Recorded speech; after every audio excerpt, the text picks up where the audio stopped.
15 of the fantasy football season, and here's a few wide receivers I would drop this week. The first guy, Marquez Valdez-Scantling of the Green Bay Packers. So the Packers put up a 45-point ball game in Week 14 versus division rival, the Chicago Bears. And Scantling pretty much was non-existent. 3 catches, 20 yards on 5 targets. So going into the playoffs here for fantasy football, there's no way I could trust Scantling at all here. And I actually did start him in the Week 14. I didn't do anything for my team, obviously. Week 11 in Minnesota, big ball game. 4 catches, 123 yards, a touchdown. Week 12 versus the Rams, 4 catches, 50 yards.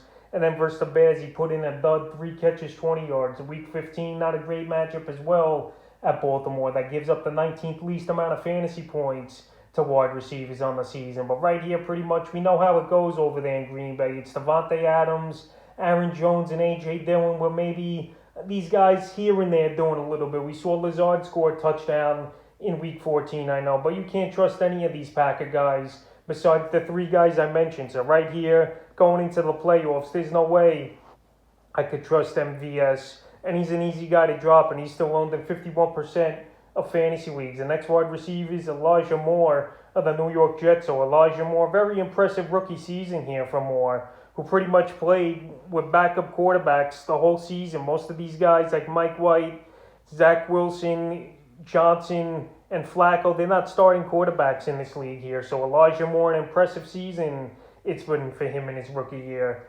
77 targets, 43 catches, 538 yards, and 5 touchdowns, and also 54 rush yards on 9 attempts for a touchdown. So right here, he got put on IR middle of last week was Elijah Moore, and he's probably going to be out at least the rest of the season here, or the next 3 games for fantasy owners. So right here, there's a chance he comes back in Week 17.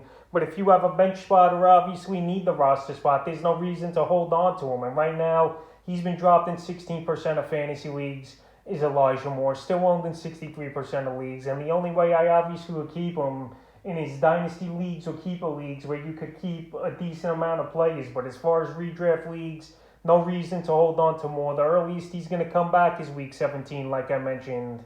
And that's obviously the championship for most people in fantasy football. So I would get away from Moore here and drop him this week. And the third and final wide receiver I would drop this week is Emmanuel Sanders of the Buffalo Bills. So I've mentioned Sanders probably the last 2 or 3 weeks here as a drop candidate. And now he's banged up as well with a knee injury.